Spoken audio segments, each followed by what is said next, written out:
a minute behind. We had some technical difficulties. I'm sure everybody can relate these days.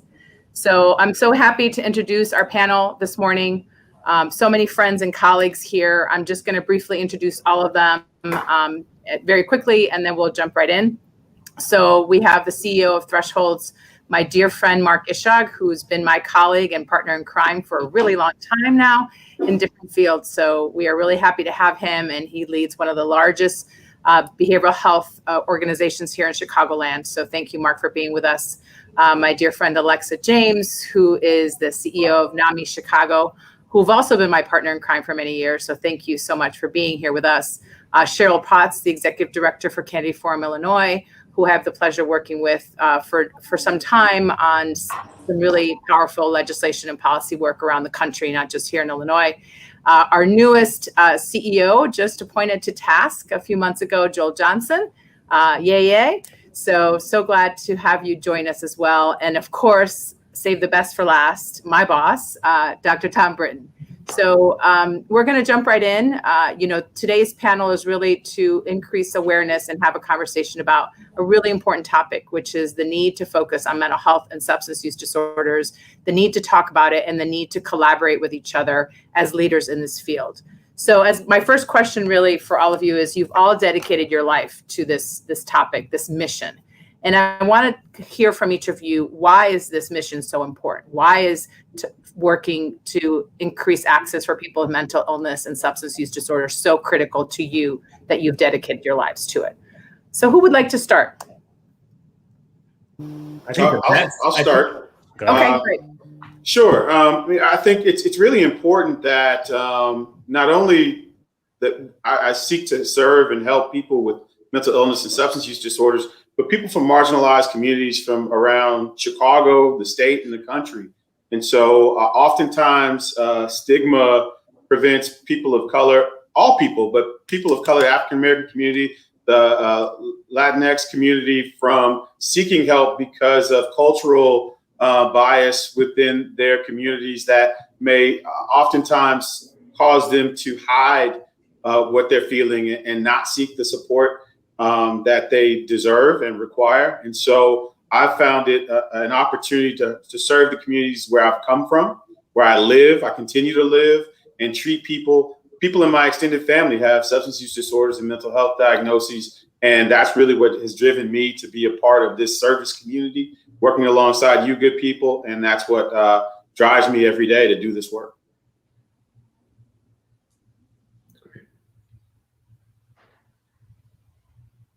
I'm happy to go next. So for me, a lot of the same reasons that Joel mentioned, but I also have very personal reasons for being in this field as well. I'm a person living with mental health disorders. I'm a survivor of sexual abuse, and I lost my brother to suicide in 1999. There's also a lot of substance use in my family, both in recovery and active, unfortunately. And so to me, I just have seen firsthand how systems prevent people from engaging in care, and how stigma and discrimination just perpetuate shame. And for me, that is unacceptable. And so I want to be in this as a passion. So I see it much more than a job. Many of you know I don't punch a time clock. I'm on pretty much 24/7, and it's because it's a passion for me. Thank you, Cheryl, and thank you for sharing your personal stories. Alexa, do you want to go next? Certainly. What a privilege to be here with all of you and to be able to talk about why we love our jobs. Not many people, I think, have that opportunity, especially now during a really complicated time to be re-entering the workforce. And a lot of people have been disrupted in terms of their work. So, just such a privilege to have my colleagues, those of you who've transitioned during this time to different roles, but equally important.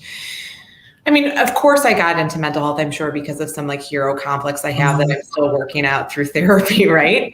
But for me, and my family is impacted greatly by mental health issues. And for me, I think it's a tremendous strength that we've been able to see as children, as adults, what it feels like to push through that and what it feels like to watch tragedy.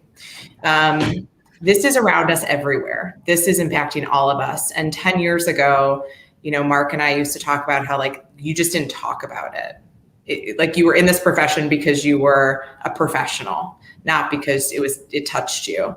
And I know everybody on this panel has lived experience and deep, deep, deep connection. For me, what's really interesting from the NAMI perspective is and Cheryl touched on this, the systems of care are antiquated and very focused on white people intervention. And it has been that way forever. And we have created systems of isolation. And I am in awe of the people on this panel because you guys have tried to work within a really complicated, antiquated system to think about mental wellness from a community perspective, from a holistic perspective. That's really what we want to help to push and leverage at NAMI. We want to be an ally to all of you and the work that you're doing to think about how do we really change the narrative around what mental wellness is, because it's not clinical care based. And so that's what's super exciting about having these conversations and why I'm still so motivated more than ever to be involved in this work. Thank you, Alexa. Mark? Oh gosh, how do I follow these folks? I too am so excited to be with friends. I consider you all family. In fact, I think I've known you, Cheryl. What, did I hire you for the first job out of college, 20, 25 years ago? So we really go back a long way, and I feel that. I feel the connection to you all and to this work. And I think that word connection is so important for me because I think it's the disconnect in our families, in our communities, in our society, in the world that drives so much of the mental unwellness that we are all experiencing. I've been in this work professionally, not at Thresholds. I've been at Thresholds for a little over 9 years, but the start of my career, the start of Cheryl's career was in HIV and AIDS. And you can't separate the work of preventing HIV, serving those with HIV, without addressing mental illness and substance abuse and trauma. And it's about connection. I mean, it's all about connection. This is all connected. We are all connected. There are not silos. We're talking about mental health and substance abuse, but we probably will be talking about housing and healthcare and childcare and employment, because it is all connected. Like everybody else, to say that mental illness and substance abuse is somebody else's challenge or somebody else's problem, it's I don't like to use the word big lie, but it's a big lie because either we are impacted individually or we are one degree of separation. I lost my brother 20 years ago to untreated and undiagnosed mental illness and substance abuse, a 29-year-old who died in a bathtub because we didn't have the resources to figure out how to connect this young man who ended up dying in a bathtub with a bottle of vodka. I lost my uncle to suicide, death by suicide, because he was not able to get the resources to deal with his depression and anxiety. It's really about all of us. And so I'm motivated every day to do this work by great people like you, by the clients that I have the privilege of serving, and in memory, frankly, of my brother and my uncle and many others who I have lost and cherish. Thanks. Thank you, Mark. Dr. Britton? Yeah, and I want to first thank Tricia for coordinating, all the work that brought us together today. I really appreciate, you doing that. Mental health and substance use in this country is a crisis more now than it's ever been. I think, the pandemic has really multiplied, intensified everything that creates substance use and mental illness. And I know we're going to talk about that today. But for me, much like those on the call, it's very personal, and it's very, and that bleeds into the professional. I'm a person who's fortunate to be in long-term recovery from substance use, and I'm a person in long-term recovery from a mental health disorder. And I remember very vividly still the desperation of not having a solution and being too scared to ask for one. And that's where the people that we treat sit. And that's where the people that we don't treat, who we need to treat, sit. And it's really that desperation that leads to suicide, to overdose, or to treatment. And what I've really invested my career in, and I'm so proud to be a part of the Gateway Foundation, has been figuring out really a few things. One is, how do we increase access to care for those who are asking for it? How do we engage people to get into treatment who would not otherwise have engaged? And that's part of what Cheryl does in the Kennedy Forum, is really reducing stigma, breaking down barriers, in the part of NAMI of really getting the message out about help is here and help is available. That's what I really work to do. And I think then the final thing that I have the most passion about is, I remember so vividly surrendering to my disease. And I called my sister and I said, I need help. And she got me somewhere that gave me really, really good help. And not everybody gives good help. And I think that's the other charge that I have so much energy about, and I know those on the call have energy about, is we have an obligation to make the treatment experience better and the outcomes better for the people that we treat. Thank you.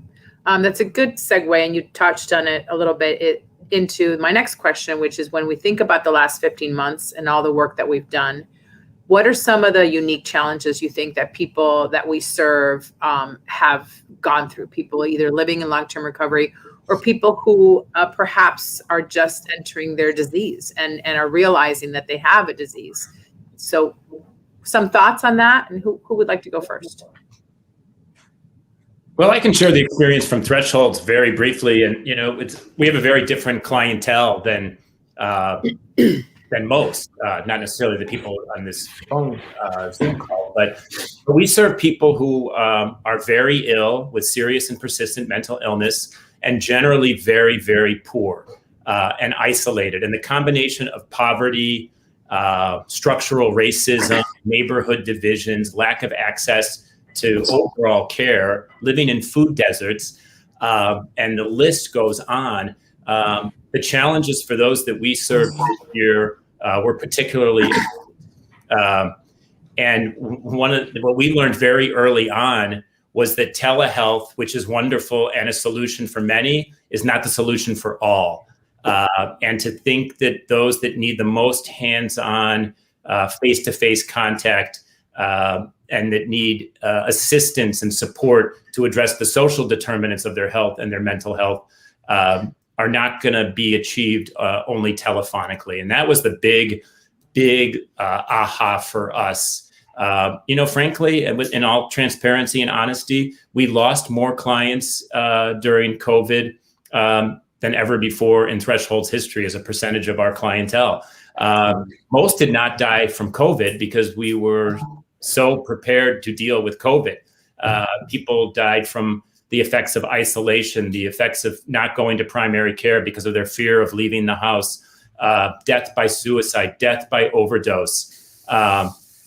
Many thousands, the vast majority of our clients survived and thrived because they are resilient, and we have supported them in their own recovery and in their resiliency. And so hats off to them, 100%. But for the most vulnerable, we could not show up in the way that we wanted to show up because following public health guidance and all of the challenges of social distancing and masks and lack of vaccinations, we've obviously turned a corner here.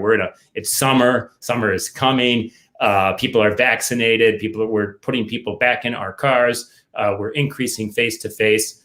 But what we learned is that the model that has worked for us really works. And when you don't have the ability to effectuate a model that works, you see the negative results. So, thank you, Mark.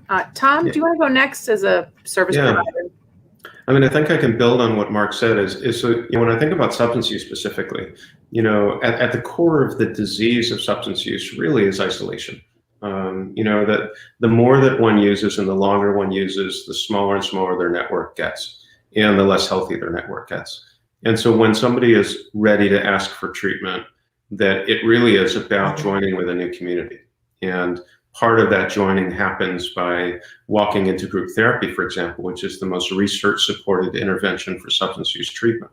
There's something really powerful, and it's why the 12-step community is so successful. In that language is the therapeutic value of one addict helping another is without parallel.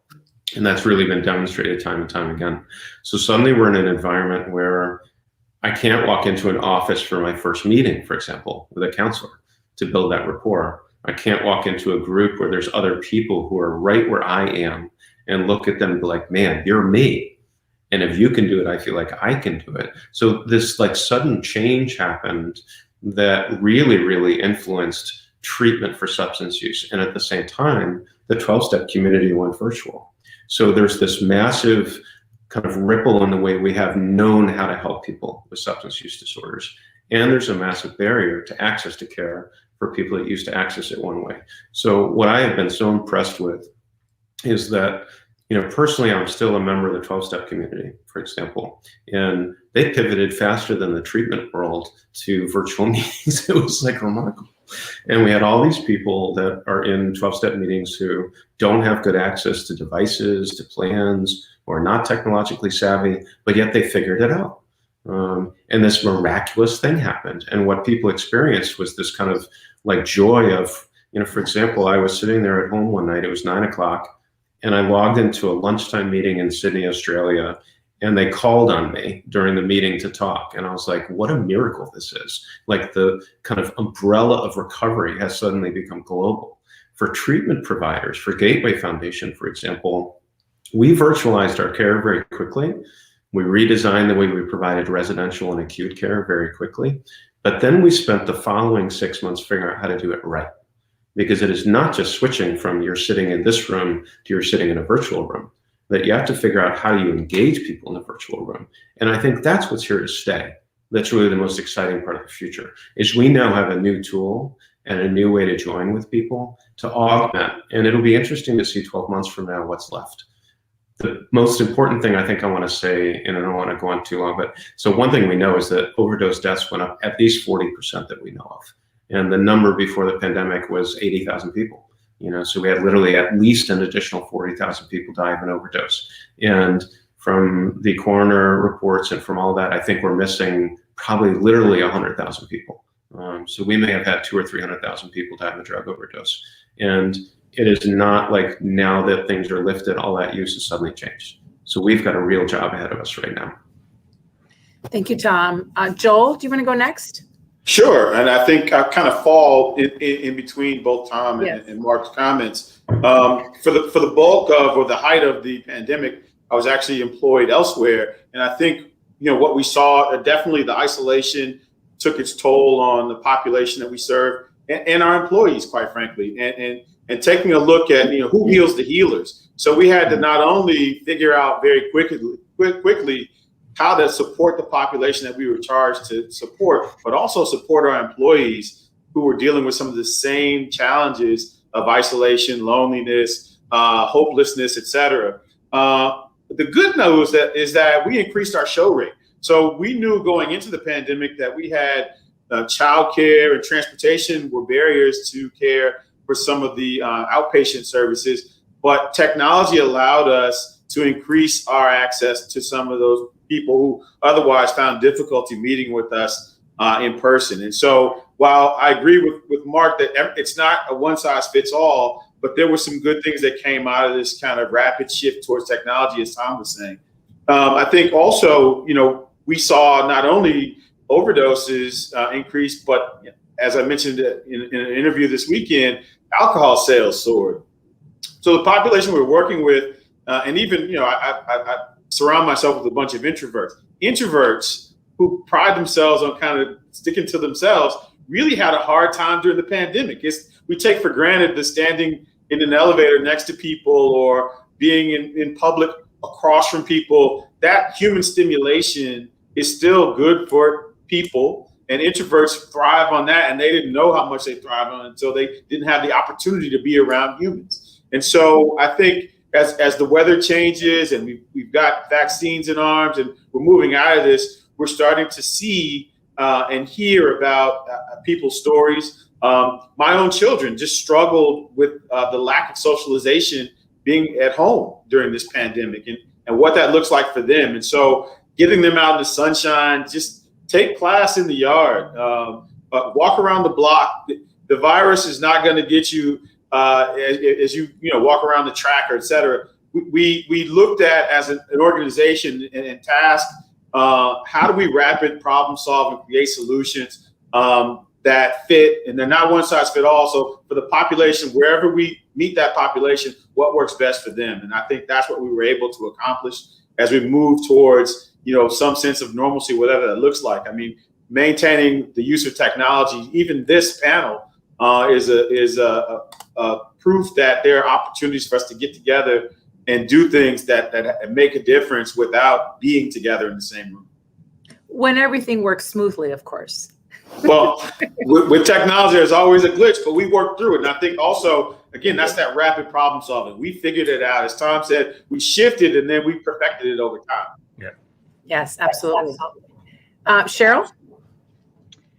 Yeah, I mean, I don't want to repeat anything that folks said just for time, but I agree with so much of it. I think the one thing that I want to add about the last 15 months is that, again, just sort of basing it on my own personal experience as someone living with social anxiety disorder, I didn't realize how much I was backsliding in my own mental health during those 15 months. So I was focused on the work, but then realizing that working from home, not having to be out and among people, really made me take steps back. And I think we need to be cognizant. Tom mentioned folks who may have relapsed during COVID as a way to deal with stress. And I think that there are many people who are very excited to get back into the world and have that interconnectedness. And I think we do need to be aware that we're going to see a lot of social anxiety, either among people who have been living with it before, or that may have developed more during this whole period, when they were told, the best thing you can do to save lives is stay home. And then to all of a sudden rationally know, a vaccine helps eliminate that stress, but sometimes we're not always functioning on the rational knowledge, but more about our emotions and how we're seeing it. So I think, that's the one thing I want to add is that I think that we're going to see a pretty significant uptick in the amount of people who are looking for treatment, and we need to have the right resources available at the right time. It's a great point. Alexa? Yes, ma'am. I mean, every time Tom Britton says something, I write it down. Whether it's like a coffee. I mean, it's so right though. I mean, but can we all just, whoever is listening and in the world, like that he taught that the isolation is when you choose recovery, you're choosing a new community. I just love that so much. And what's amazing is everyone on this call and beyond our networks are the holding of that community. Anyways, I just think that was such a beautiful, powerful moment. So I also don't want to be repetitive, but I do want to say a few things because I love to reflect. And I think that the last 15 months have been marked with every single type of thing anybody could imagine. And I sit here as somebody who's been gainfully employed. In fact, I have 2 jobs at the moment, and my kids have been in school, right? So for me, and I have a supportive family and nobody got sick. So for me, I feel like I have more flexibility to reflect in a way that's full of gratitude, but I say that honoring that is not where everyone is sitting. Organizationally, what I was really proud of NAMI about is that we didn't stop, like all of you. We never stopped working. There was no interruption. And we had such a good well of culture, meaning there was so much love. There was so much well that we were able to negotiate and be flexible with each other as we had a lot of bumps, right? And figuring out how this works. And so for me, what that taught me is the importance of culture in work and that everything else is the plumbing, even the service delivery. And I say that as somebody who is fierce about our metrics and our KPI, that if we are not okay, similar to what Joel said, it doesn't really matter. If I am projecting that a healthy workforce is an opportunity for healing and we should be providing that, and I don't do the same thing here, it's irrelevant. So we reorganized we did a big reorg during this last 15 months and diversified the decision-making with the addition of adding a chief wellness officer and operations and other things like that, and hired 35 people. So our team grew and we were trying to figure out how do you onboard people to add to this well, when really what you want them to walk away of the 3 weeks of onboarding, for example, is acculturation. Because the way in which we talk about mental health, similar to our colleagues here, is the way we talk about mental health is different. It is about connection. It is about isolation. It is about housing. It is about access. It is about equity. And we are still hearing very antiquated conversations around mental health. And I think that COVID really allowed community to think about mental health from the basis of community as healing.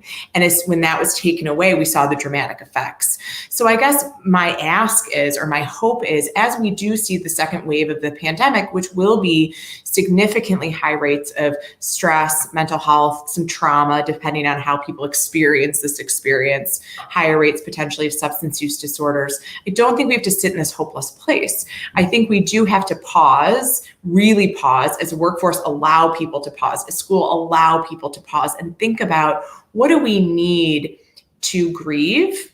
And what do we need on the other side to build resiliency? Because you can't really build resiliency during grief, right? And so I think that if we can do that, oh, what an amazing community we can be. And there have to be resources available and healthy people on the other side.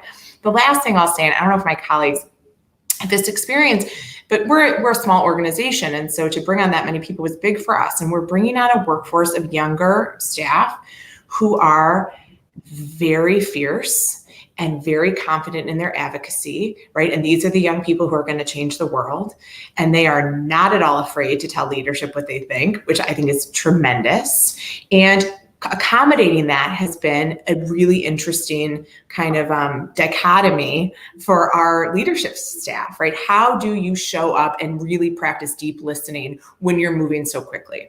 And you need to get things done so quickly. So I've been really humbled by the new staff that we've brought on, and they've really helped us think about how we are showing up in a way that is humble and fair and honest.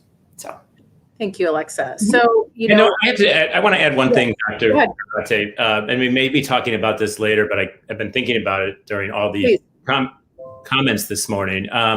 Is that COVID didn't appear in isolation.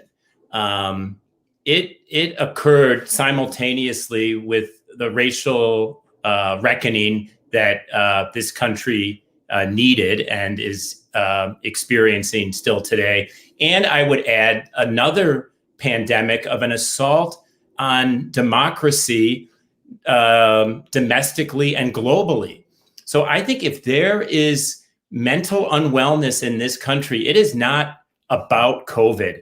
It is about systems and structures that have prevented racial equity for 400 years. It's about gender inequity. It is about economic injustice.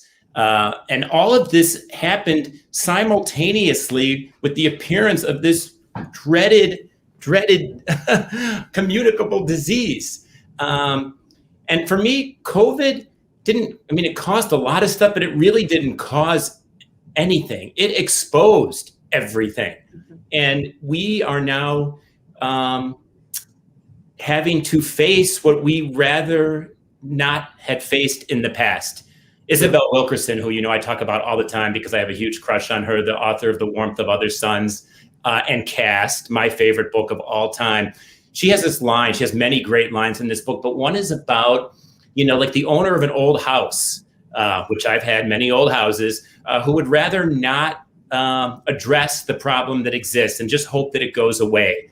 But the longer you ignore the problem, the longer it festers, the worse it gets. And I think this is what we have been doing for 400 years. And all the years leading up to the emergence of COVID, we have sort of refused to deal with the inequities in access to healthcare and substance abuse and mental health care and beyond. Just the right to vote. So I think if we are mentally unwell, and I will put myself in that category right now of not feeling 100% mentally well, is because I'm afraid.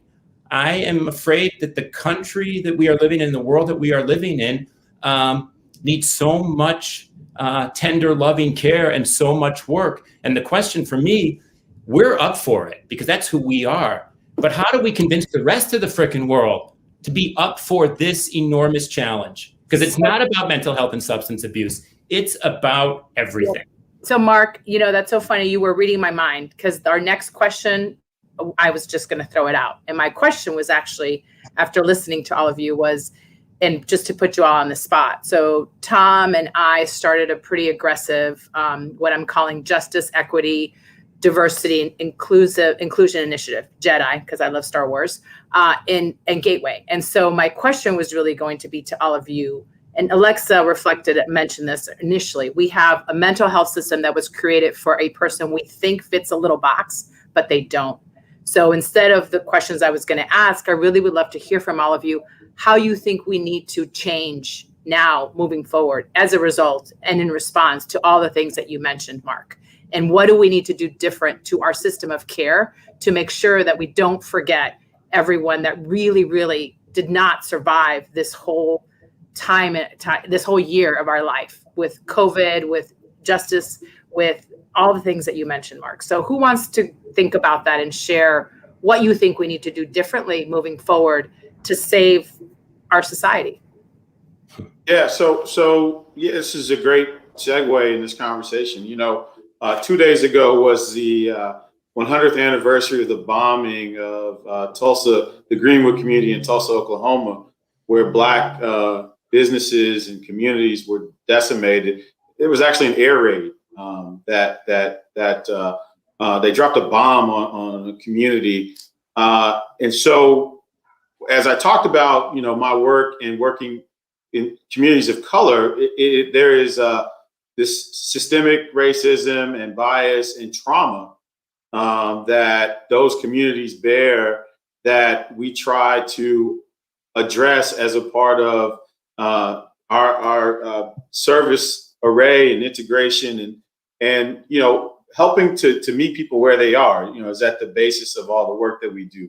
And I think similarly, TASK looked at diversity, equity, and inclusion initiatives. And coming out of the George Floyd, and I happen to know the gentleman who's the CEO of the treatment agency that George Floyd received services from, and the work that they do is grounded in countering racism as a means of treatment. It impacted our communities of color in ways I think that other parts of the community were not as equally impacted. For instance, there were no Walgreens on the south side of Chicago that were open. So for people who have medication and their ability to get medication, that was disrupted overnight. And in many cases, a lot of those Walgreens did not reopen for 6 months, if at all, right? And so navigating persons' psychotropic medications and things that they need, primary care needs. So we had to definitely take a look at, how we were treating people. And I think as Alexa indicated, breaking the system. We had to look outside. The system isn't working for us. And it hasn't worked for a long time. And a lot of us are in all the same meetings with the same elected officials. It's not working. And we pushed the button to try and make sure that we got done what needed to be done outside of the system.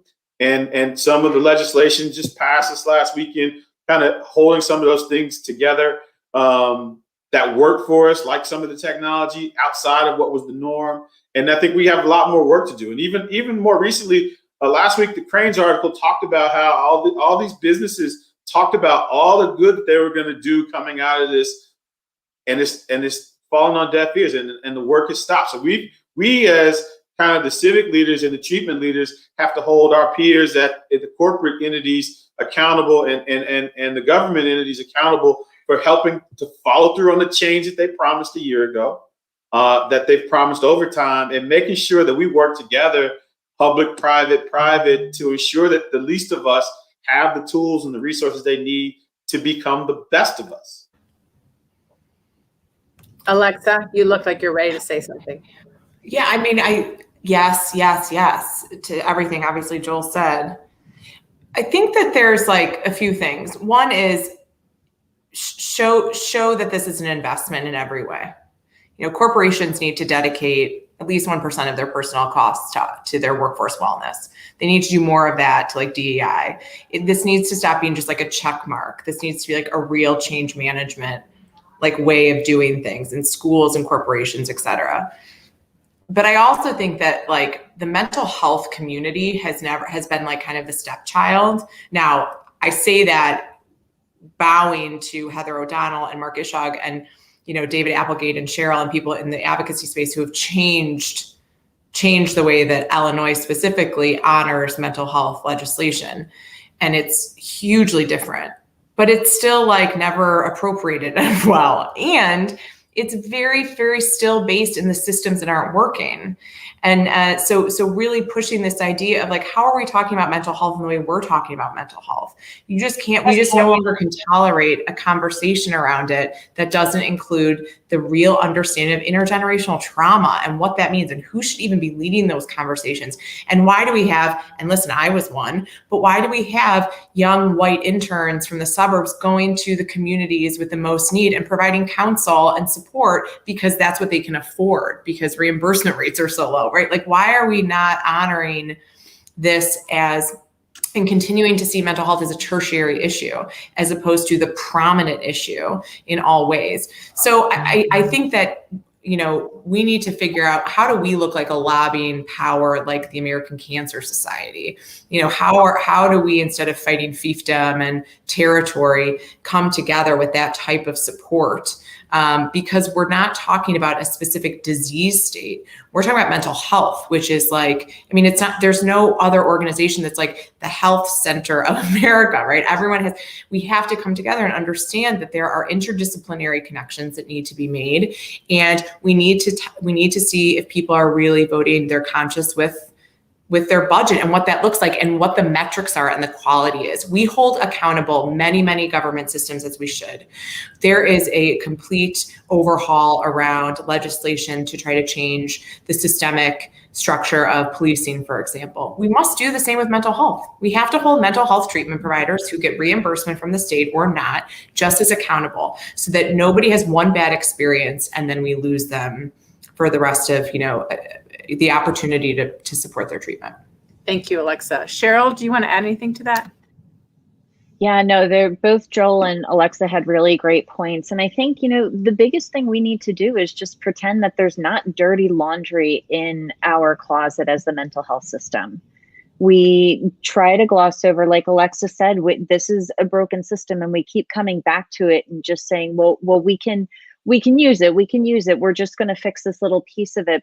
But really, we need to look at it from a much broader perspective and realize that it is a system that was built on serving very specific boxes of people, as you mentioned earlier, Terry. And I think until we have that reckoning within mental health systems itself, we're really not going to move forward. What I am hopeful for, because I don't want to be doom and gloom, but what I'm hopeful for, and Alexa also mentioned this earlier, is the younger workforce. I do believe that we have a lot of opportunity with the mental health workforce, but we also have to make it more accessible to those who want to get involved. Because while we all do have different experiences, we also have a lot of similarities as the 6 people in this group right now. And I want to see more people who are coming into it with very diverse backgrounds, who not just racial or ethnic, but also life experience. We know that a white woman therapist isn't just going to be able to serve any type of white woman who's coming in the door. Same with a Black therapist may not be able to serve every single Black person. You want to have a life experience that you can connect to. And I think the more that we invest in workforce and make it accessible to people, so that it's not just like Alexa said, the white suburban individuals who can afford to be in this. I think if we break down those barriers, we will be able to see some of the change, because I think there is a hunger with the younger generations to really rectify the wrongs that we've seen over the last hundreds of years, and we can help be a part of it. by making it more accessible to them. Thank you, Tom. Yeah, and I think I want to, we have varied listeners, so I also want to qualify some language that has been used to make sure that listeners genuinely understand what we're talking about. Is I don't know that I see this as I don't see the system as broken in the sense. I think that can give a different perception. I think the way I might reframe that a little bit is there's equity issues within our system, which means that if I live on the West Side and I'm a young Black man and I'm uninsured, my access to care will be different than if you look like me and have my job and my resources. So that's an inequity that results in shorter lifespan, increased incarceration, increased suffering, that all of those differences, that's an equity issue that needs to be addressed and is one of the biggest priorities that I think we have as a nation, as a funder, as a provider, and that needs to be addressed. I don't know that what I want to make sure, though, is that the care that's being delivered to those that have resources and to those that don't have resources is really high quality care and is changing and saving lives. And so that's just the distinction I want to make. Like Gateway, for example, we serve 8,000 people a day, and about 10% of those have commercial insurance, and the rest are either uninsured, publicly insured, or incarcerated for their stuff. And they all get exactly the same product. And we don't make a distinction. Gateway Foundation doesn't make a distinction that if you walk in the door with this resource, you get something different than if you walk in there with that resource. That's the model the nation needs to have, is that it really needs to move to a place that no matter who I am, what I look like, what I have, what's in my back pocket or not, that I have access to care and I get the same quality of care. And that's, I think, the broken part, if there's something broken. As we step back a little bit, I'm a public health doctor and I'm a clinician in my earlier days, and we were taught about social determinants of health, right? So these are the things that if you think about education, social support, financial support, housing, all those kinds of things are what drive outcomes ultimately. And I think where the system is set up currently for mental health treatment and substance use treatment is it's in many ways, Mark's organization is an exception in some ways. For most care is delivered in an office. You walk in, you get care, and you walk out.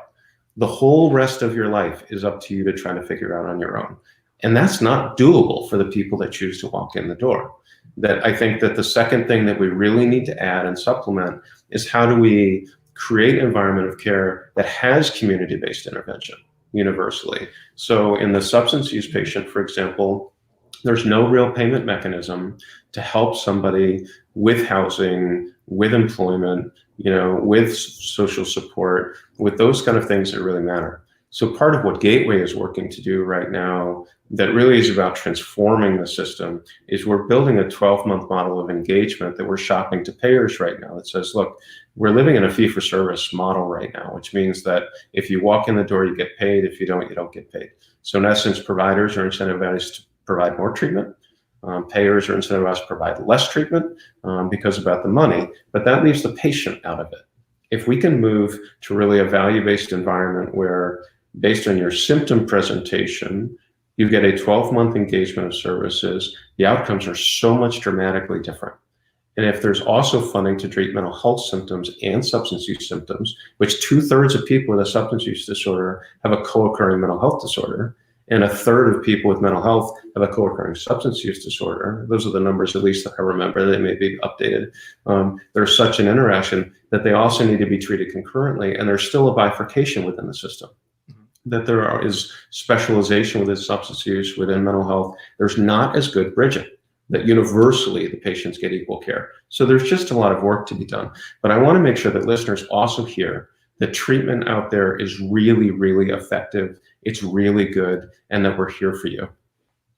Thank you. I totally agree with that, Tom. I have to add, I think you actually helped even make the point, though, that the system is broken. I think it is. We have both an inequitable and a broken system, and that is the perfect storm. Threshold serves mostly people at the very high end of the continuum, long after they're disabled by their mental illness and addiction challenges. We shouldn't be investing 10 times the resources in early intervention and prevention so that folks don't have to become long-term members of Thresholds. If they do, we want to be there for them, and we want to have quality services for as long as they need us outside of four walls. As you pointed out, people don't necessarily come in or want to come in for treatment in that setting. They want services in vivo. And we need to do the same in substance abuse, I would argue. And we actually passed laws that will allow us to do it. But the challenge of moving these in somewhat archaic systems of both government and private insurance, they're Herculean. And I think we're up for the challenge because that's what we collectively do every day. But the fact that we can't get services paid for early intervention for kids until they become disabled and then put them into the DCFS or other kind of system, or wait till they're old enough to go into the threshold system. I mean, it really is mind-boggling. And I mean, and what is so both frustrating and inspiring is that we know what works. We collectively have the tools. I'm not sure that we need any more evidence-based practices to do the work that we do. We're creating new evidence every day, but we have scores of practices that we know work.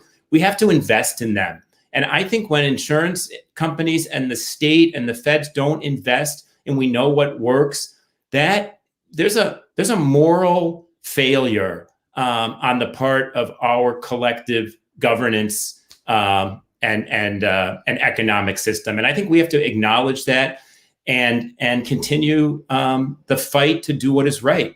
I feel like we have a moral obligation. This is not just about building strong businesses and getting quality. We have a moral obligation to change what is not working. And we know what's not working. And we just have to build the army, frankly, of supporters to join our good and righteous fight. It's interesting to hear you say that, Mark. Some of us who have been working in the disability field for years, like me, feel frustrated. What do we need to do more research for? We know what works. Let's do it. So we only have about 12 minutes left. So I want to give you all a chance to wrap up. And we've had some comments come up, no questions, but just really positive comments about the messaging. So thank you all. The last question, really, I'm going to combine it. So, the reason that we put this panel together, and we're all a little bit different, but we have a common thread, which is our passion to advocate for the people that we serve, is to really highlight the need to have a unified voice as we work together to create access, because there are so many systems that cause us to be on opposite pages and be really separate and categorized instead of coming together.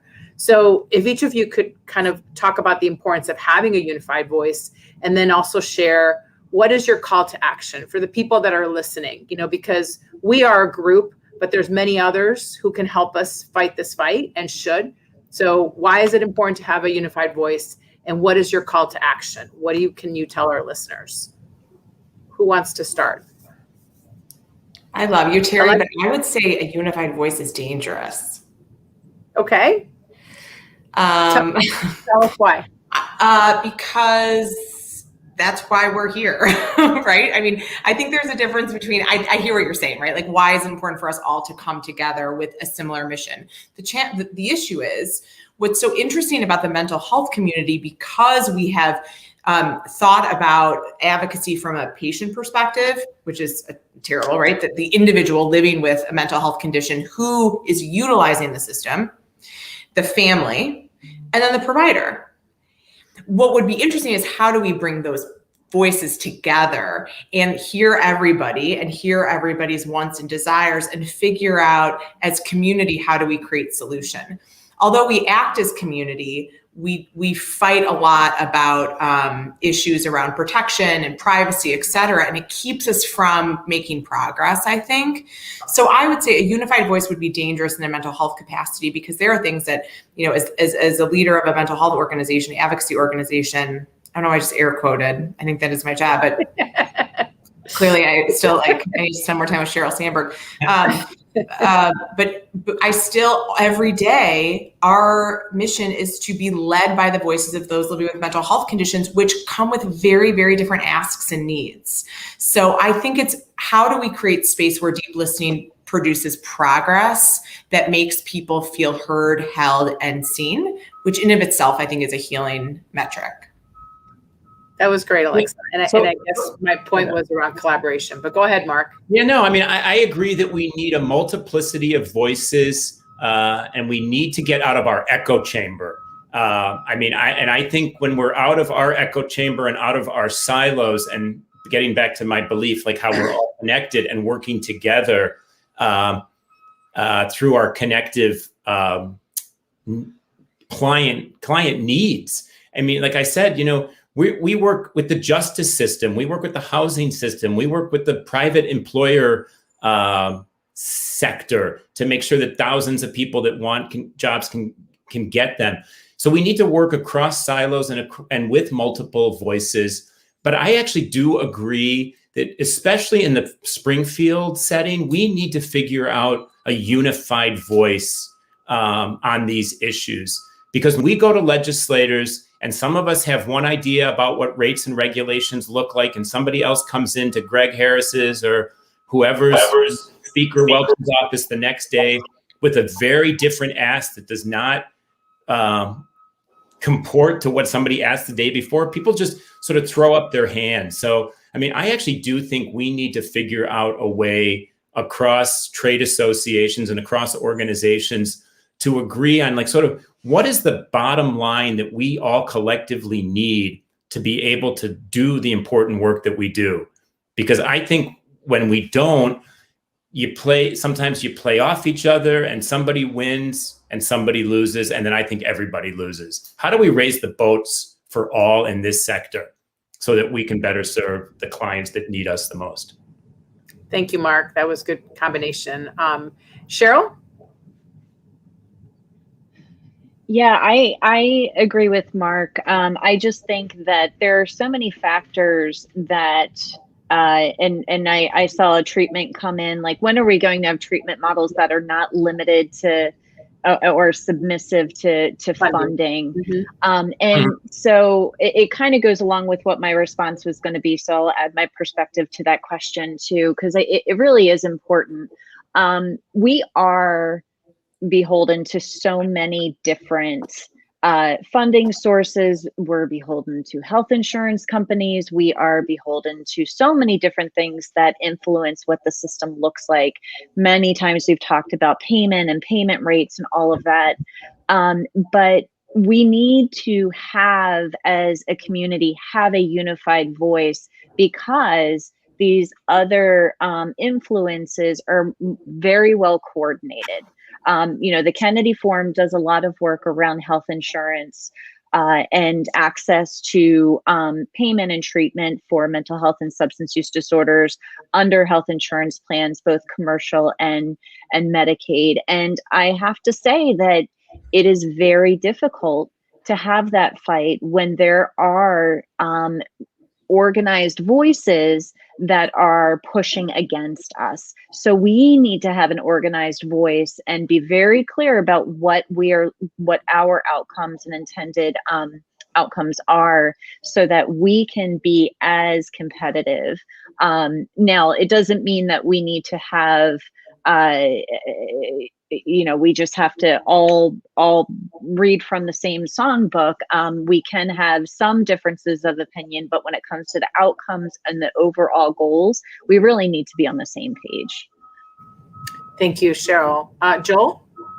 Yeah, so I think that collaboration is the key to what our success has been and will continue to be. I mean, all of us, our organizations have worked together. What's really funny is this is a conversation that we have when the cameras aren't on. We talk about how to really do this thing right and build a better system, and how we can work together for a population to overcome. And in the comments, that's my mother talking about wraparound services. So she berates me with that comment all the time about fixing the system. So, we have to figure out where those common goals lie. We all want quality care, and we all want to increase access to that quality care, and we all want to be paid for the work that we do, so we can invest in the workforces that we all collectively hire. So that collaboration, that collaborative spirit, I think, will continue to overcome. But we also need the support of the community for an uprising. I mean, what you're not happy with, stand up and say you're not happy with it. I mean, this chant about defund the police did not come from the police department, or did not come from necessarily those being arrested or impacted negatively by the police, but from the broader community who said enough is enough. And while, we still need police to some extent, right? We still need police, but the sentiment about defund the police was about doing it differently.